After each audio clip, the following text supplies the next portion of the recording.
أعوذ بالله السميع العليم من الشيطان الرجيم بسم الله الرحمن الرحيم إن الحمد لله نحمده ونستعينه ونستغفره ونعوذ بالله تعالى من شرور أنفسنا ومن سيئات أعمالنا mbokk juddi asalaamaaleykum wa rahmatullah wa barakaatu maanaam suñu vidéo tey mi ngi jëm ci gis nañ ni wala boog dégg nañu ñuy waxantoo ci réew mi nii am na benn programme boo xamee ni dañ ko bëgg indi ci école yi muy ci wàllu éducation sexuelle xale yi maanaam loolu di benn ci tentative yi nga xamee ni système judéo-maçonnique bi ñi ngi ci góorgóorlu wala boog ñi ngi koy fexeel ànd kaak lenn ci ñi nekk suñuy biir ngir nërmel li nga xam moom mooy xeet bi loolu nag mbokk yi foog ñu xamee ni mbir mu yàgg la mbir mi démarré wul tey loolu lu yàgg la depuis histoire ba léegi ñoom ñoo ngi jéem a trouver ay moyens pour jéem acculturer li nga xam ne moom mooy nit ñi fexe ba ci jéego par jéego ñuy dindi ci ñoom diine ndax seytaan du ñëw ni la bàyyil diine mais day fexe ba jaar ci ay yoon yoo xam ni ñii daañu seexlu diine ba duñ ko mën a topp wala duñ ko bëgg topp ñenn ñi daan leen bës ay idéologie miinal leen dara ba nga xamee ni loolu day dem ba ñuy safaanoo ak diine te bés boo leen waxee ni leen nangam dafa safaanoo ak diine ñuy indi ay lay yoo xam ni maanaam yor nga mujj tàyyi ci wax ci bàyyi maanaam loolu daf ci bokk ci programme éducatif bi nga xamee ni moom lañ fi teg ndax boo téyee nit di ko formaté depuis ci ba nga xamee ni mi ngi nekk ci jardin d'enfants ñu indil ñu ay lu mu tuddee ay cases de tout petit nga xamee ni gisoon nañ ni âge boobu suñuy doom dañ daan dem alquranul karim di fortaatu foofu ay ayat di fortaatu foofu tawxiid di tàmm bëgg seen borom bi ñu nekkee xaleel ñu leen di jàngal li dagan ak li xaraam bi ñu nekkee xaleel ñu miin ko miis ko màgg ci système boobu fi nekkoon nga xam ni mag ñi góorgóorlu lañ ñëwoon ba mu sax fi nga xam ni nit xaleel dafa naan yeewu jàngi alquran jóge fa soogay dem école su fekkee ni dafay dem wala mu defi leneen mu bàyyi wala mu def leneen nga xamee ni bëccëg bi dana ci dem gën jaa néew ñetti yoon alquranu karim ba balaa yenn saa yi sax muy def ñetteelu classe ci école dana fekk mu xam lu bari ci diine bi ñu gisee loolu ñoom ñu jël ni xale yi léegi il faut que ñu jël leen depuis le bas âge pour commencer leen inculquer yenn valeur maçonnique yi nga xamee ni yow woy jur bi nga xamee ni tu n'es pas assez regardant ci ñoom seeni pexe da ngay naan classe Abu Oussama gi di wax c'est des gens alarmistes alors que il faut que ñu comprendre ni Iblis mi nga xamee ni moom mooy principal instigateur lii yëpp moom ba muy wax ni dinaa leen jaar fu ne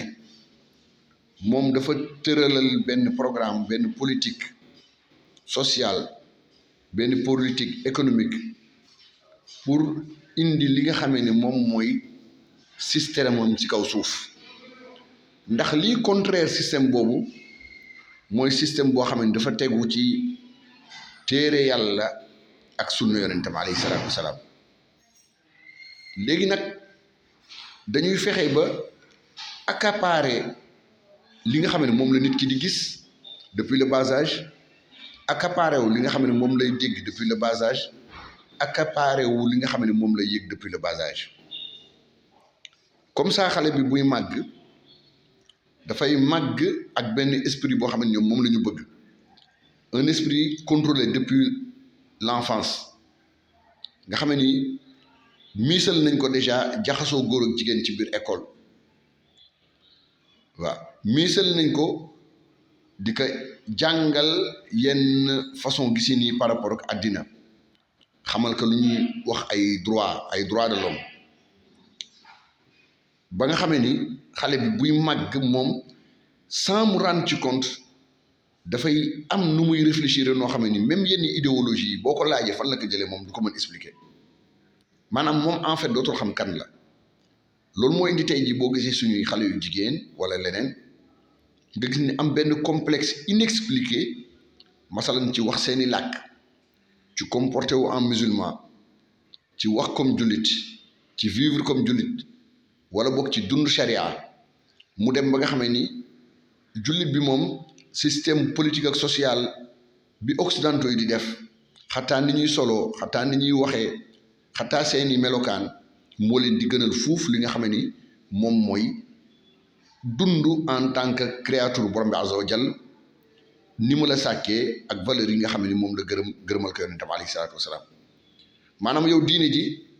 da nga koy delloo ci comme ñoom ni ñu bëggee maanaam benn affaire privée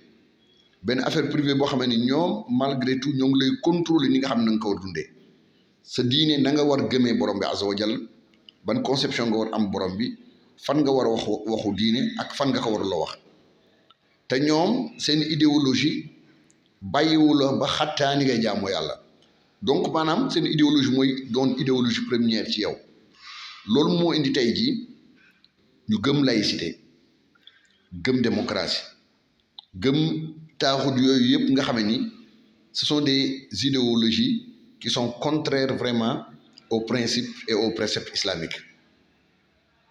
maanaam bon association yi nga xam ni dañu jóg ces associations qui se disent musulmanes nga xam ne dañuy jóg pour xeex ay valeurs ak yooyu man néew ma leen bu leen ko def ndax lu suñu wareef la mais il faut pas aussi qu'on se trompe de combat maanaam nañu góorgóorlu ba ñun ñii woote woon ni dañu bëgg bañ ñu yàq valeur yi na fekk na ñun ñu nekkoon ci valeur islamique ba pare moo tax ñu war a góorgóorlu ànd certes xeex loolu par tous les moyens nécessaires waaye itam ñu àndaat ñun aussi les valeurs islamiques de partage d'échange de lutte sur le plan social sur le plan politique bu ñu bàyyi rek ba ay projet jóg ñu soog ay commencé jóg di wax déedéet mais dañu war avant ñoom comme ñoom ni ñu teel a jóg ñun aussi ñu teel a jóg anticiper ay combats yoo xam ne c'est des combats à venir parce que ñoom li ñu bëgg commencé wuñ ko tey processus boobu mi ngi déroulé wu léegi war nañu xalaat léegi ana nan la ñuy def ñun ba kase li nga xam ne moom mooy système boobu nga xam ne c'est un programme déjà enclenché bon lii incha allah benn vidéo la bu gàtt bu ñu doon def bëgg ko yeggale incha allah ci ay série ci leeral ci ay yeneen principe pour wane ñoom comment l'Occident judéo-chrétien nan la ñuy fexe avec les forces maçonniques ñoom lan la ñu bëggee def ñoom li ñuy wax ni ce monde là mu doon un monde boo xam ne ñoom ñoo koy contrôler waroon li nga xam ne moom mooy principe ñun ñu gëm wasalaamualeykum wa rahmatullah